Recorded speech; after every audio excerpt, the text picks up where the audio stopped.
우리에게 새해를 주시고 또 이렇게 찬양을 통해서 하나님께 영광 돌릴 수 있도록 은혜 주셔서 감사합니다.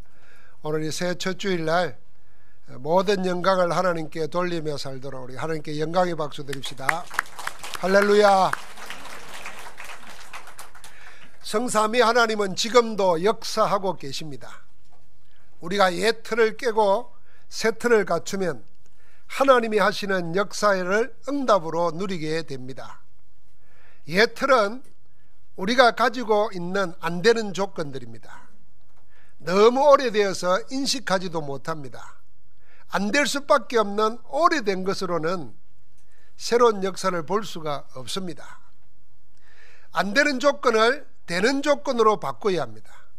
될 수밖에 없는 조건, 그것이 새 틀입니다. 하나님이 원하시는 새 틀을 준비하면은 여러분과 나 개인뿐만 아니라 교회 현장에 하나님이 준비하신 새 일이 일어날 줄 믿습니다. 그래서 이사야 43장 18절부터 21절에 보니까 하나님이 이렇게 선언합니다. 너희는 이전 일을 기억하지 말며 옛날 일을 생각하지 말라. 항상 그렇습니다. 우리가 지나간 것, 옛날 일은 하나님은 기억 안 하는데 사단은 꼭 기억합니다.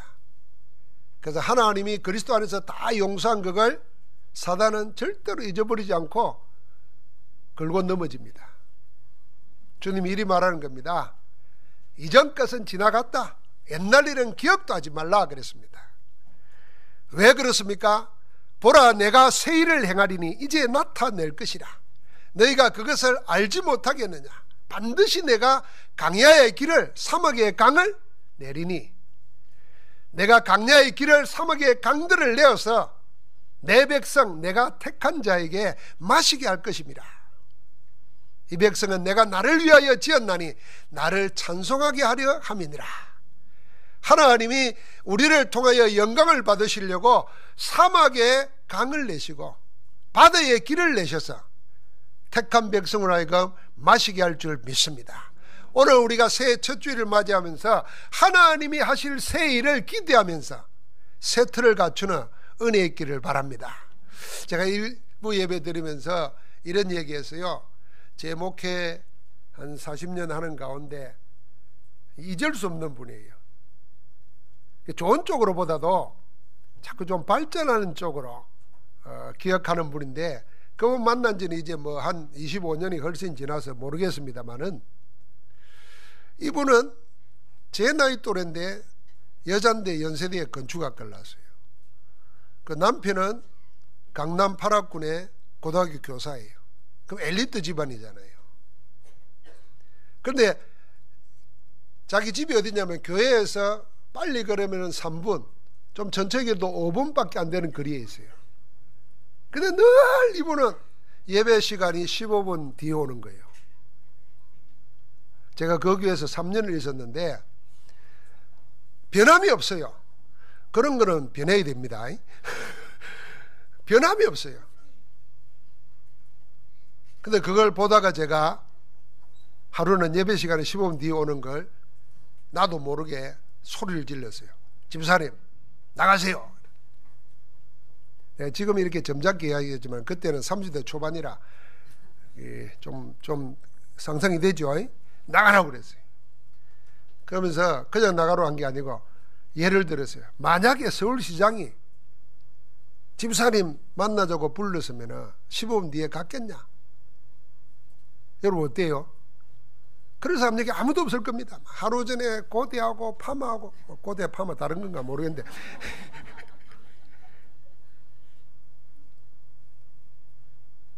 근데 하나님 올 때는 하나님은 생각 안 하는 거지.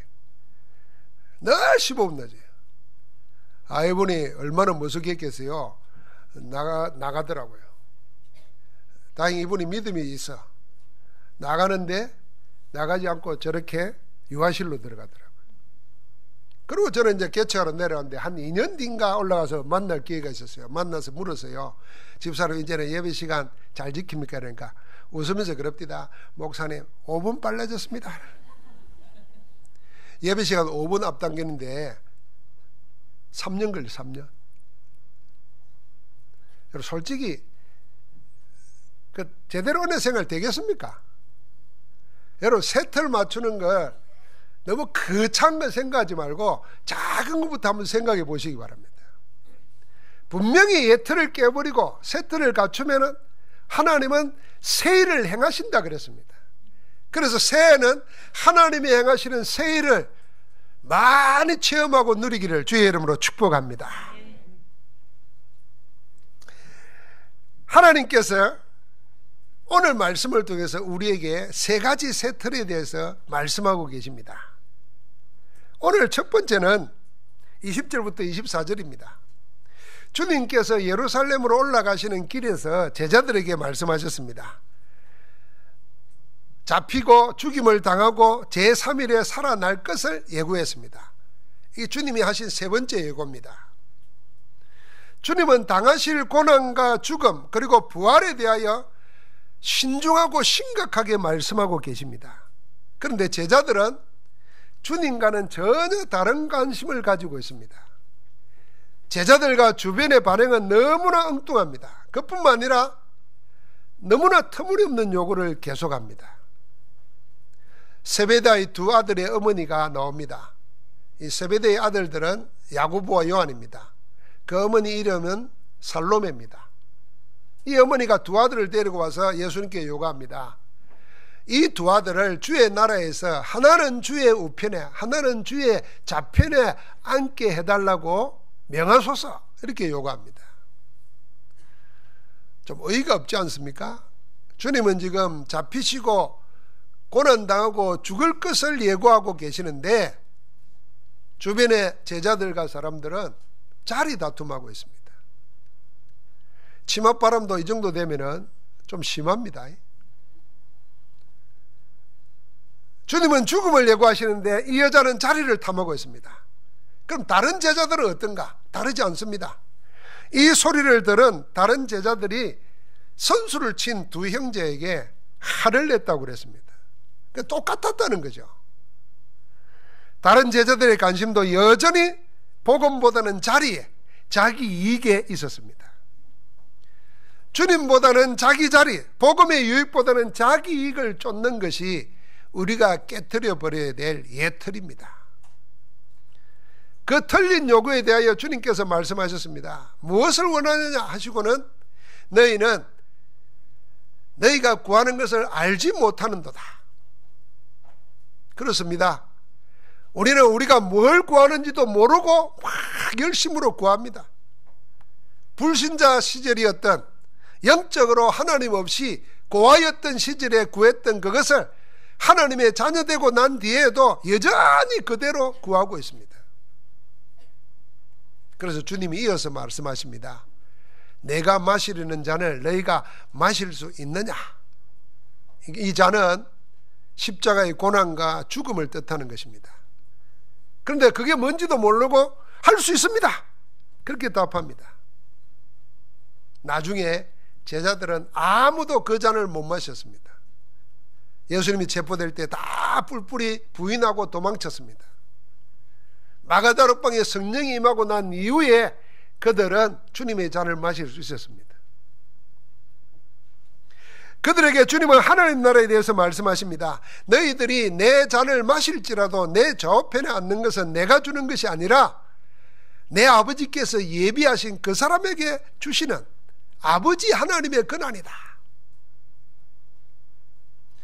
여러분, 오늘 이 말씀에서 우리가 깨뜨려야 할 첫 번째 예틀은 그리고 갖춰야 될 새 틀은 우리의 기도의 틀입니다. 한번 같이 합시다. 기도의 새 틀. 예, 기도의 틀을, 옛것을 깨뜨려버리고 새 틀을 갖춰야 됩니다. 내가 원하는 것을 구하는 것이 아니라 하나님의 원하시는 그것을 구하는 기도. 그렇게 기도 내용의 틀이 바뀌면 우리의 삶도 달라집니다. 예수님이 기도를 가르친 것이 마태복음 6장에 나옵니다. 이런저런 얘기 다 하면서 뭐라 그러냐면 너희는 뭘 먹을까, 뭘 마실까, 뭘 입을까 염려하지 말라. 이는 다 이방인들이 하는 것이라. 부모 없는 고아가 하는 거라. 하나님 없는 구원받지 못한 사람들이 하는 것이라. 너희는 하나님의 자녀라. 이걸 구하지 말라 그랬습니다. 그러면서 뭘 구하라 그러냐면 마태복음 6장 33절입니다. 너희는 먼저 그의 나라와 그의 의를 구하라. 그러면 이 모든 것을 너희에게 더하시리라. 한번 같이 합시다. 너희는 먼저 그의 나라와 그의 의를 구하라. 그리하면 이 모든 것을 너희에게 더하시리라. 여러분, 우리가 기도를 뭘 구할까? 이것만 바꿔버려도 하나님의 역사는 끊임없이 일어납니다. 우리가 불신자가 아닙니다. 여러분과 나는 하나님 없는 자가 아닙니다. 여러분과 나는 영적 고아가 아닙니다. 하나님의 자녀입니다. 하나님의 자녀는 하나님께서 책임지십니다. 하나님의 원하시는 그것이 나의 기도가 되면은 하나님의 이 모든 것, 여러분과 나에게 있어야 될 모든 것 먼저 하시는 하나님이, 우리가 구하고 생각한 것보다 더 넘치도록 능히 주실 수 있는 하나님이 여러분과 내가 구하지 않는 것까지도 더하여 주실 줄 믿습니다. 그래서 기도의 새 틀은 혼자서 기도할 수 있는 틀을 말합니다. 이게 하나님의 자녀라면 가장 시급하게 가장 먼저 갖춰야 될 영적 시스템입니다. 내가 혼자서라도 기도할 수 있어야 됩니다. 여러분, 우리가 교회에서 남이 하는 기도를 듣는 기도가 아닙니다. 우리가 아멘 하지만은 그런 기도가 아니라 내 혼자서 기도할 수 있는 틀을 갖춰야 됩니다. 어떤 문제, 어떤 상황이 벌어져도 상황에 매이지 아니하고 약속을 붙잡고 혼자서 기도할 수 있다면은 그건 영적 시스템이 되어 있는 겁니다. 사도 바울과 전도 제자들은 모두 다 혼자 기도할 수 있는 영적 시스템을 갖추어 있었습니다. 그래서 사도 바울은 선교를 시작하면서 기도 먼저 했습니다. 그게 사도행전 13장입니다. 일이 뜻대로 되지 않았습니다. 문이 열리지 않았습니다. 예를 쓰는데도 허락이 되지 않았습니다. 그때 낙심하면서 포기한 게 아니라 기다리면서 기도했습니다. 그게 사도행전 16장 6절부터 10절입니다. 복음 전하다가 매를 맞고 감옥에 갇혔습니다. 우리 같으면 전도하다가 어려움 당해서 원망도 하고 불평도 할 수 있을 텐데 그렇게 시간을 보내는 것이 아니라 밤중에 일어나서 하나님을 찬양하며 기도했습니다. 여러분, 매를 맞고 살이 찢겼는데도 일어나서 기도할 수 있다면 자기 체질이 시스템으로 탁 되어 있다는 겁니다. 기도해야지가 아니라 기도가 되어지는 겁니다. 심지어는 바다 한가운데서 열나흘 동안 해도 별도 달빛도 없이 시커먼 바다 한가운데서 풍랑을 만났습니다. 건세 가진 권력자도, 백기를 잘하는 선장도, 돈을 가지고 있는 선주도 아무 소용없었습니다. 275명이 알렉산드리아 배를 타고 전부 다 생을 포기해버렸습니다. 그런데 유독 한 명, 죄수로 잡혀가는 사도 바울만 기도가 되어집니다. 풍랑도 기도를 못 막았습니다. 나중에 고린도서 12장에 보니까 무수한 질병도 기도를 못 막았습니다. 왜냐하면 혼자 기도할 수 있는 영적 시스템이 되어져 있었던 겁니다. 우리가 갖춰야 될 첫 번째 틀, 기도의 틀입니다. 한번 같이 합시다. 혼자서도 기도할 수 있는 틀을 갖자. 그걸 갖추면 됩니다. 그래서 여러분 시간 정해놓고 정시 예배하면서 기도하시라는 겁니다. 여러분 정시 예배하면서 기도하다 보면 그 기도가 내 삶 속에 연결됩니다. 그래서 눈으로 보이고 귀로 듣는 것이 전부 다 내가 뭘 해보겠다가 아니고 하나님께 보고합니다. 그게 무시기도입니다. 나중에 그러다가 보면은 내가 기도가 많을수록 좋겠구나. 24시가 되어집니다.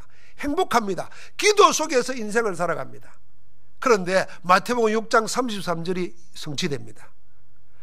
나는 하나님만 바라보고 복음만 바라보고 하나님 원하는 것만 구하는데 하나님은 내가 구하지 않는 내게 필요한 모든 것을 채워주십니다. 빌립보서 4장 19절 그리스도 예수 안에서 영광 가운데 너희 쓸 것을 그 풍성한 대로 채워주신다 그랬어요. 할렐루야. 우리의 기도의 틀을 바꿔야 됩니다. 두 번째는 주님이 이어서 세상 나라와 다른 하나님 나라 길을 말씀하십니다. 그게 25절부터 27절입니다. 세상 나라의 권세와 하나님 나라의 권세는 그 길이 다르다는 것을 말씀합니다. 세상은 권세를 가지고 자기 주관대로 하는 것입니다. 그러나 하나님 나라 권세는 그렇지 않다 하셨습니다. 세상 주관자는 권세 가지고 행세하지만은 하나님 나라 권세는 다르다고 말씀했습니다. 어떻게 다릅니까? 오늘 26절부터 27절 두 절에 이렇게 말했습니다. 같이 한번 읽어보겠습니다. 너희 중에는 그렇지 않아야 하나니 너희 중에 누구든지 크고자 하는 자는 너희를 섬기는 자가 되고 너희 중에 누구든지 으뜸이 되고자 하는 자는 너희 종이 되어야 하리라. 세상은 권세를 가지고 섬김을 받으려 하지만은 하나님 나라는 권세를 가지고 섬긴다 그랬습니다. 우리는 옛날 제도로 보면은 그 신분 제도가 있었잖아요. 조선시대까지만 해도. 그럼 보이는 신분 제도는 없어졌지만은 지금은 보이지 않지만은 신분 계급 제도가 있습니다. 그러니까 늘 부리는 자, 섬기는 자 되어 있다 보니까 늘 섬기는 것은 실패자로 생각하고 못난 자로 생각합니다. 그러니까 할 수만 있으면은 지배하고 다스리는 자가 되려고 합니다. 그게 성공이라고 생각합니다. 그런데 하나님은, 주님은 정반대로 하나님 나라는 크고자 하는 자는 섬기는 자가 되어야 된다는 거예요. 어뜸이 되고자 하는 자는 종이 되라는 겁니다. 여러분, 세상식의 생각을 가지고는 절대로 하나님 나라를 볼 수 없습니다. 섬기면서 섬기는 종으로서 어뜸이 되고 섬기는 종으로서 모든 것을 다스리는 하나님의 나라를 보라는 것입니다. 하나님은 나라는 도리어 종으로서 섬김으로서 찾습니다. 세상과는 다른 하나님 나라의 권세는 섬김과 종으로 크고 으뜸이 되는 길입니다. 이것이 주님이 제시하신 하나님 나라며 주님이 걸어가신 복음의 길입니다. 우리가 두 번째 깨뜨려야 될 옛 틀과 갖춰야 될 새 틀이 뭐냐면은 이 복음의 자세입니다. 한번 같이 합시다. 복음 가진 자의 자세. 예, 복음 가진 자의 자세입니다. 복음 가진 자가 어떻게 처신할까 하는 하나님 나라의 길입니다. 그 길이 바로 섬기는 종으로서의 자세라는 겁니다. 이 길은 주님이 생애 마지막에 제자들에게 다시 확인시켜 준 길입니다. 요한복음 13장에 보면은 예수님이 마지막 마가다락방에 제자들을 모아놓고 집중해서 메시지합니다. 그게 요한복음 14장, 15장, 16장입니다. 그리고는 잡혀가시고 죽임을 당하십니다. 그 모든 것 전에 뭘 하냐 하면은 대야에 물을 떠서 제자들의 발을 닦아줍니다. 씻어줍니다. 그러면서 주님께서 이렇게 말합니다. 내가 주와 선생이 되어 너희 발을 씻었으니 너희도 서로 발을 씻어주는 것이 옳으니라. 내가 너희에게 행한 것 같이 너희도 행하게 하려 하여 본을 보였노라 그랬습니다. 이 말만 한 게 아니고 실제로 행동으로 보여줬습니다. 노예도 계층이 있습니다. 노예 중에서도 노예 주인을 뜻을 따라서 노예를 이렇게 다스린 자가 있는가 하면은 노예 중에서도 제일 말단 노예가 있습니다. 그 제일 말단 노예가 뭐냐 하면은 사람들이 밖에 갔다 들어올 때 발 닦아주는 노예입니다. 세종노입니다. 발 씻어주는 노예. 주님이 주이면서 선생이면서도 제자들에게 이렇게 하라고 발을 씻어준 겁니다. 여러분, 내가 복음 가진 자로서 어떻게 처신하고 살까? 세종노로 사는 겁니다. 발 씻기는 종의 자세로 복음을 위하여 사람을 대하는 것입니다. 주님이 직접 제자들에게 세상을 복음화 시킬 수 있는 방법이 어떤 것인지를 보여주신 겁니다. 새해에는 우리 교회가 주님의 종으로서 함께 섬겨야 될 현장을 찾아야 됩니다. 이걸 우리는 제3시스템이라는 겁니다. 숨겨진 현장입니다. 우리 주변에는 다른 거 다 있는데도 복음 하나 없어서 재앙당하는 사람이 무수히 많습니다.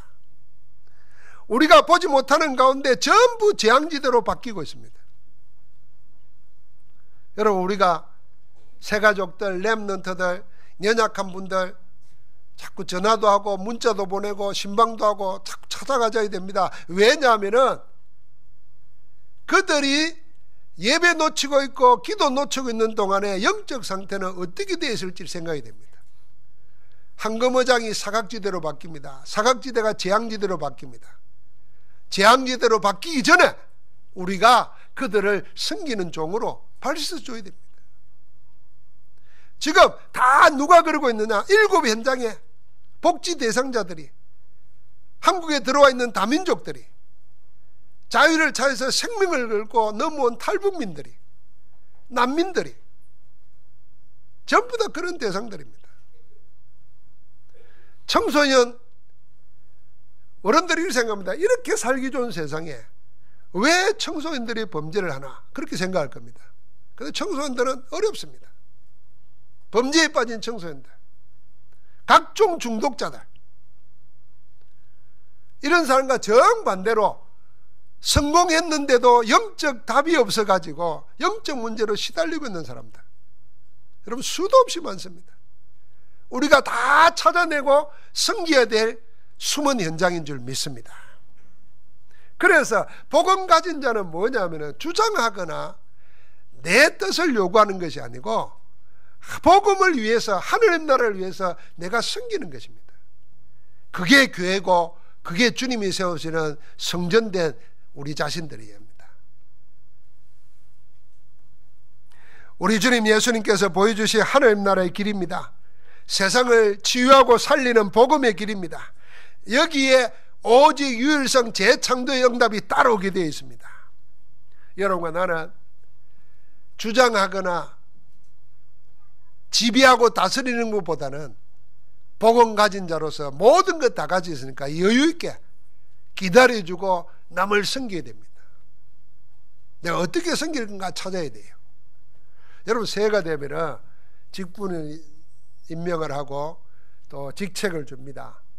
혹은 찬양대원으로, 혹은 뭐 식당 봉사로, 혹은 이름도 밑도 없이 우리 장로님들이 새벽부터 나와가지고 차량 운행으로, 뭐 교회 청소로, 생각해 보면은 다 하기 싫은 일이고 할 수 없는 일입니다. 할 이유가 없는 일이에요. 그런데 그걸 통해서 교회가 아름다워지고 교회가 부흥하고 그걸 통해서 성도들이 은혜 받는다고 하면은 그것보다 귀한 일이 어디 있겠습니까? 그래서 발시켜주는 종의 자세를 가져야 됩니다. 여러분, 우리가 목사를 성직이라 그러죠. 그럼 장로는 무슨 직일까요? 성직입니다. 집사도 성직이에요. 하나님이 하나님의 교회를 위하여 구별해 놓은 겁니다. 그래서 거룩할 성자를 쓰는 겁니다. 하나님이 구별해 놨다는 겁니다. 하나님이 하나님 나라와 하나님 나라의 일을 위해서 따로 쓰시기 위해서 구별된 자들이 우리입니다. 그럼 우리는 어떤 자세로? 주장하거나 강요하거나 지배하는 것이 아니고 섬기는 종으로서, 그게 우리가 갖춰야 될 새 틀입니다. 여러분, 내가 꼭 인격을 이야기한다면 그 복음적인 인격을 가져야 됩니다. 그래서 우리는 어떤 면에서, 이게 참 경상도 사람들이 하기 힘든 건데요, 이 경상도 사람들이 이것만 갱신되면 세계를 살릴 수 있는데 이게 안 돼요. 나도 경상도인데 이렇게 마음에 있는 말을 좋게 말해야 되는데 마음은 좋은 마음을 품고 있는데 말은 엉뚱하게 나와요. 우리 늘 뭐 이야기하다 보면 이럽니다. 경상도 사람들이 이런다네요. 막 뭐 선물을 가져오면은 친한 사람일수록 뭐 하려고 이런 거 가져왔냐고 소리를 지른다는 거예요. 그럼 가져온 사람이 머쓱해진다는 거예요. 그 이 서울 사람이나 다른 나라 사람들은 이해를 못해요. 아, 이거 선물 갖다 주는데 막 저렇게 역정을 낸다고요. 근데 경상도 사람들은 그게 진짜 부담 없는 사람, 친근한 사람한테 하는 거라네. 아무도 안 알아주는 그 짓을 우리가 계속해야 되겠어요? 그냥 고맙다고 그래야지. 이래야 되는데 그걸 못할 때가 많아요. 우리 김 목사나 기준도사가 나 이해 못할 때도 많을 거예요. 말 부드럽게 하면 될 텐데 왜 역정을 내는가? 역정 안 나게 생겼어요 내가 지금.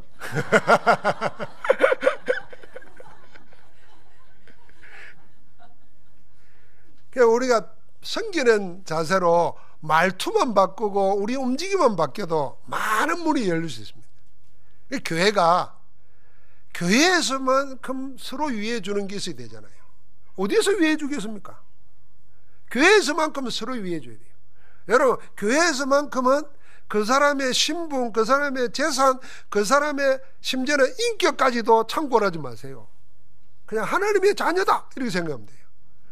하나님의 자녀고 하나님의 성령이 거하는 사람이라. 지금은 보잘것없는 사람 같지만 하나님이 어떻게 역사하실 줄 몰라. 마치 마가다락방에 성령 충만 받은 갈릴리 사람들을 하나님이 교회의 지도자로 써가지고 세상의 흐름을 바꿨어요. 하나님이 저 사람도 그래 할 수 있다. 그 눈으로 서로를 봐야 됩니다. 한번 옆 사람 축복하십시다. 당신은 VVIP입니다. 아주 매우 많이 중요한 사람입니다. 그 말은 당신 없으면 우리 교회 안 됩니다. 그 말입니다. 하나님 아시겠지만 우리가 서로 그런 마음을 위해 줘야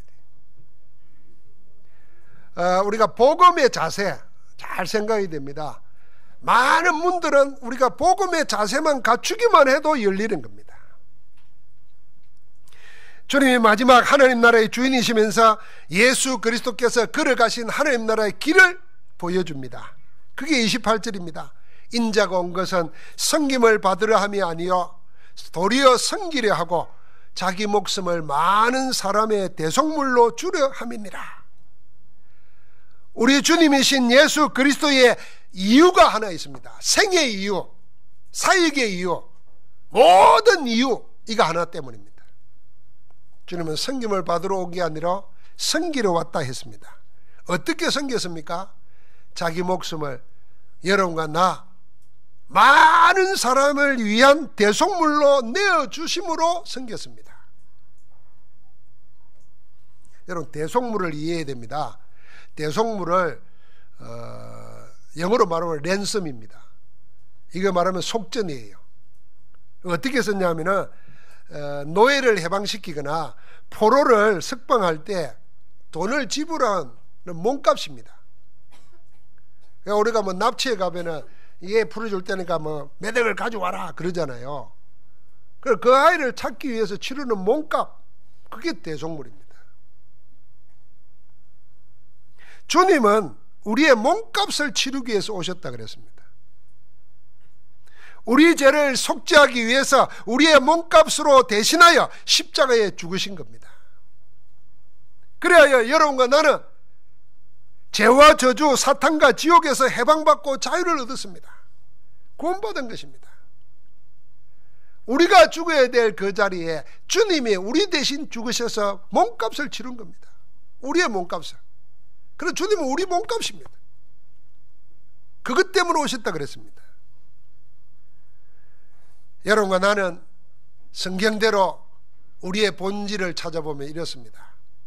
우리는 죄와 사망의 법에 사로잡혀 있던 자였습니다. 로마서 8장 2절입니다. 죄와 사망의 법에 갇혔기 때문에 아무리 발부둥 쳐도 벗어날 수 없는 멸망의 법에 묶인 자들이었습니다.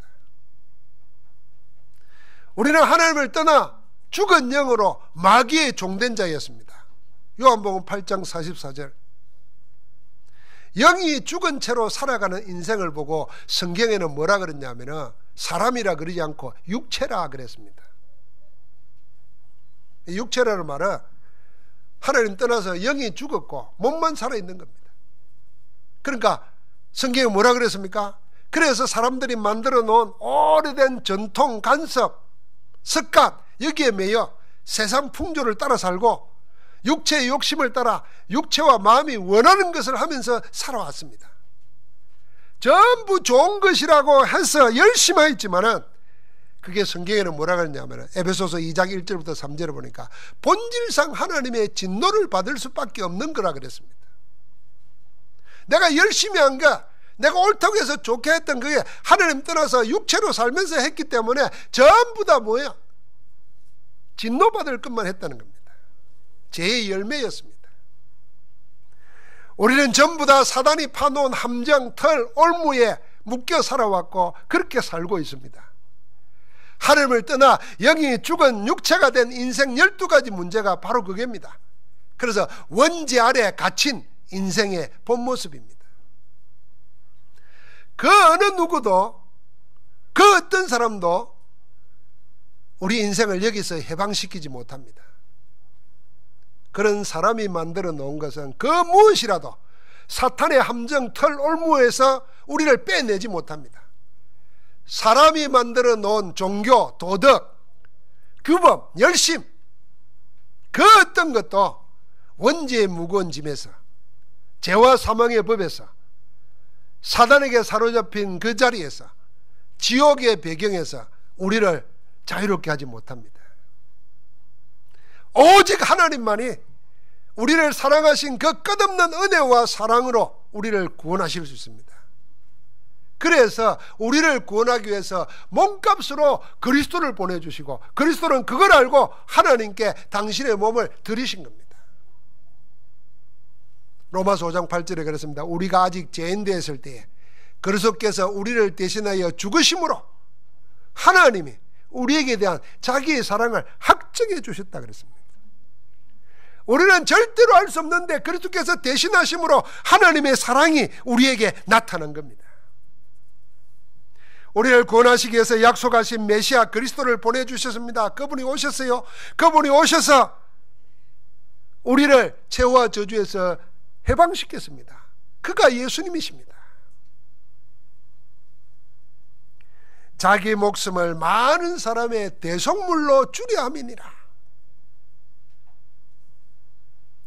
우리 주님이 당하신 고난, 십자가 죽음과 부활로 하나님이 우리를 구원하시는 복음이 완성되었습니다.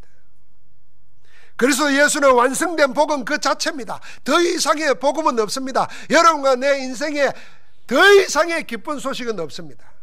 예수가 그리스도라는 그 복음이 전부입니다. 하나님은 이 복음 하나로 모든 것을 다 이루었습니다. 이 복음 하나로 충분합니다.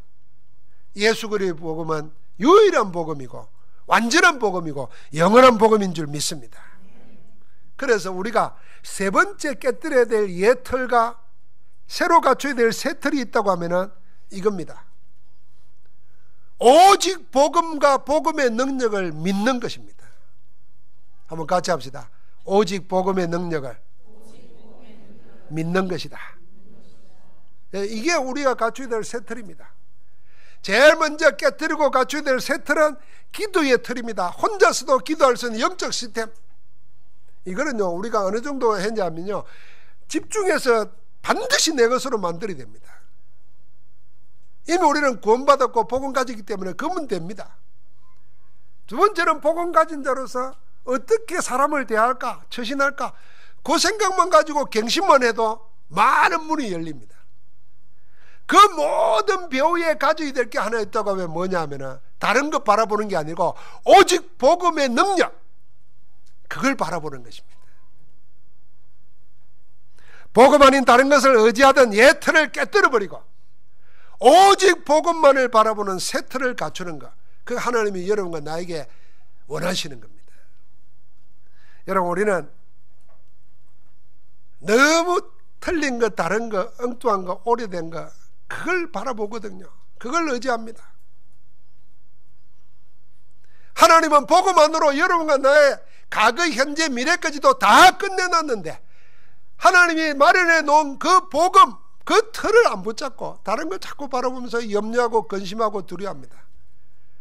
여러분, 새해는 여러분과 내 생에 다시는 내 틀에 갇히지 않고 복음의 능력으로 살기를 주의 이름으로 축복합니다. 여러분, 나는 완성된 복음을 가지고 있습니다.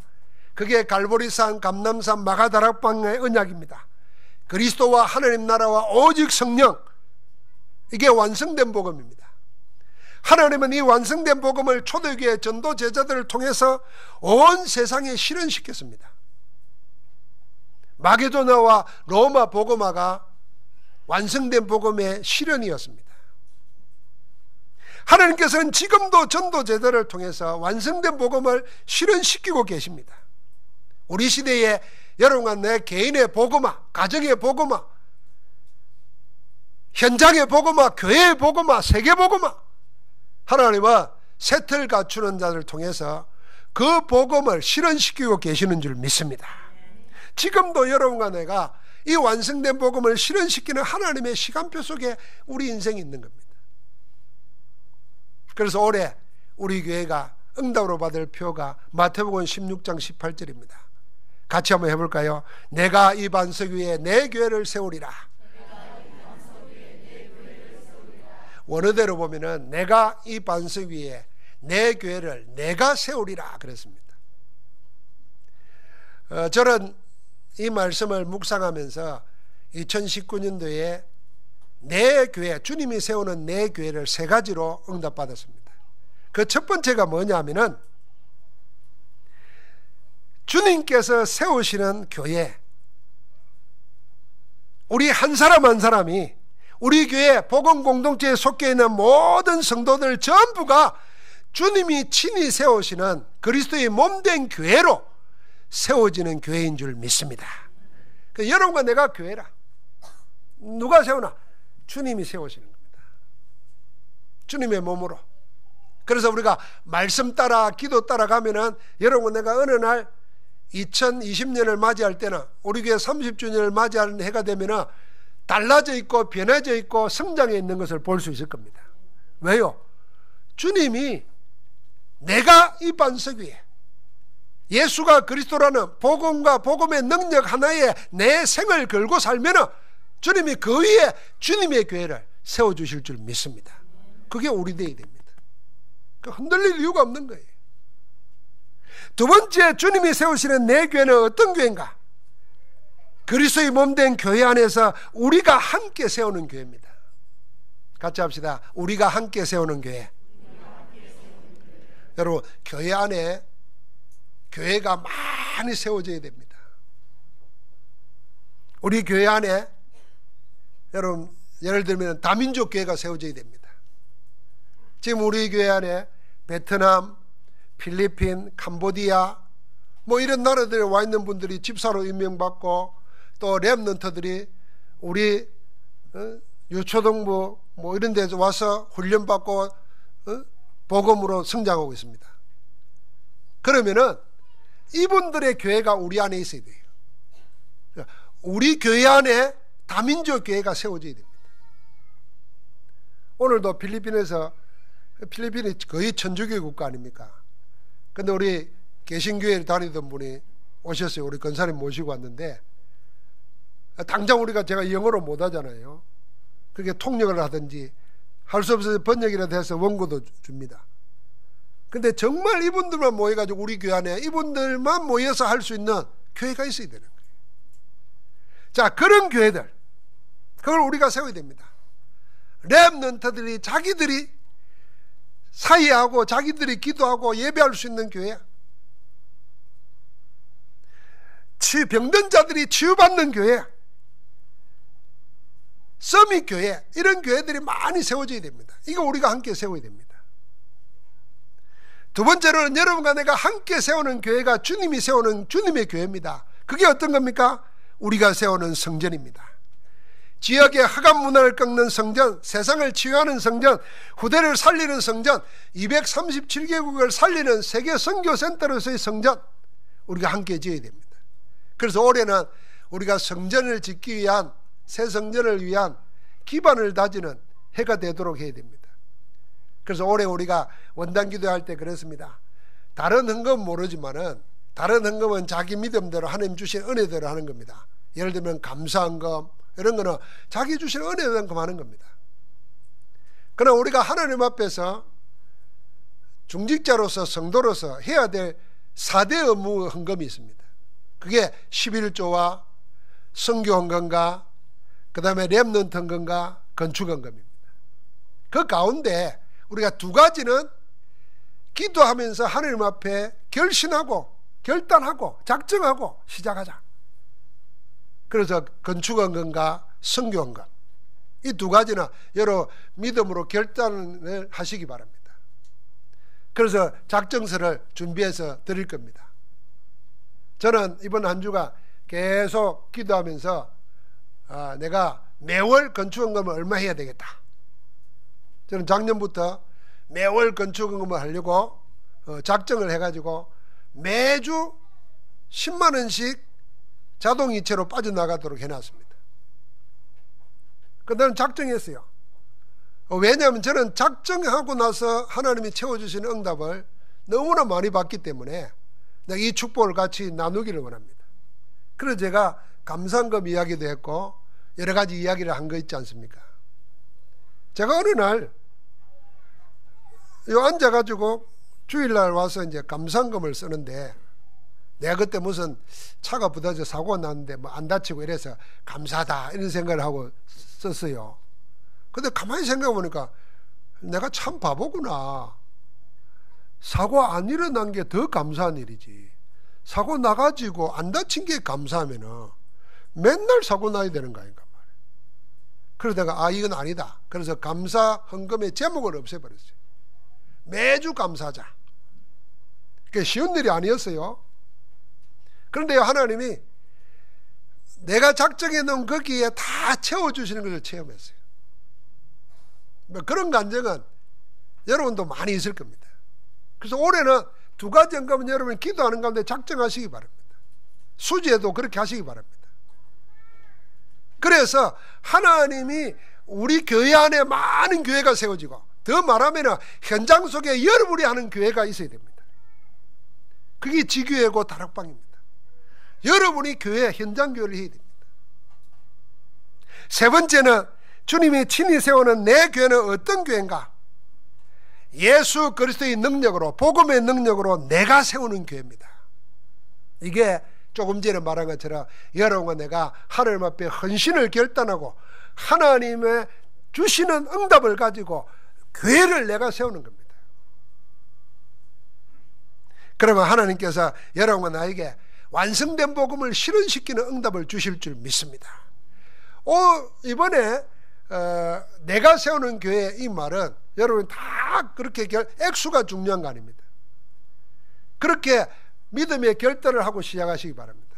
제가 오늘 새해 첫 주니까 딱 한 번만 하고 말라 그래요. 왜냐하면은 제가 신앙생활하고 신학교에서 제자 학생들을 가르쳐 보기도 하고 많은 후배들을 만나보기도 하고 다 하는데 결국 목회자는 어디에 걸려가지고 자꾸 넘어지고 자빠지냐면요, 결국은 물질의 자유를 못 얻어요. 복음은 모든 것인데 물질에 딱 맥혀 있어요. 근데 물질은 많이 갖는다고 자유하는 게 아닙니다. 그럼 없으면 자유하냐? 그것도 아닙니다. 많고 적군과 관계없이 물질을 다스릴 수 있는, 재물을 다스릴 수 있는 건세를 하나님 우리에게 주셨는데 그 행사를 못하는 겁니다. 그래서 많이 있는 사람도 돈에 묶여 있습니다. 없는 사람은 돈입니다. 돈. 이미 돌아버렸어요. 그러니까 이거 많이 가져도 돈, 없어도 돈, 한 번도 하나님을 위해서 써본 적이 없어요. 그러니까 목사가 되는 훈련을 받으면서도 돈에 묶여버려요. 그러니까 하나님이 거기에 안 주십니다. 모든 성도들이 뭐냐면 복음의 능력 가지고 물질에 자유해야 됩니다. 자유한다는 말은 막 아무렇게나 한다 그 말이 아닙니다. 물질에 얽매이지 아니하고 복음에 얽매여야 됩니다. 복음에 묶인 자 되어야 되지 돈에 묶인 자 되면은 그거는 망하는 겁니다. 여러분, 흔히 일이 말하지 않습니까? 내가 돈만 있으면 교회도 내가 짓고, 그런 교회 지으면 큰일 납니다. 돈 있는 사람이 돈 가지고 짓는 교회 망합니다. 그거 뭘 해야 되겠습니까? 복음의 능력으로 하나님 주신 은혜를 가지고 믿음으로 결신하고, 내가 생명보다 귀한 교회를 내 생명을 드리듯이 들여가지고 교회를 짓는 그 교회가 능력 있는 교회고 세상 살립니다. 하나님의 그 축복이 오늘 우리에게 일어날 줄 믿습니다. 그래서 새해는 우리 모두 다 기도의 새틀, 복음적 자세의 새틀, 그러나 복음의 능력을 믿는 세트를 갖추어 가지고 주님이 세우는 교회의 응답을 누리기를 주의 이름으로 축복합니다. 하나님 감사합니다. 새해를 주신 주님, 오늘 은혜 안에서 하나님의 말씀을 언약으로 붙잡고 작은 실천을 도전할 수 있도록 힘주심을 감사합니다. 하나님, 우리의 믿음에 30배, 60배, 100배의 결실로 넘치도록 받는 증거들로 정인들로 넘쳐나게 하옵소서. 주 예수 그리스도 이름으로 기도하옵나이다. 아멘.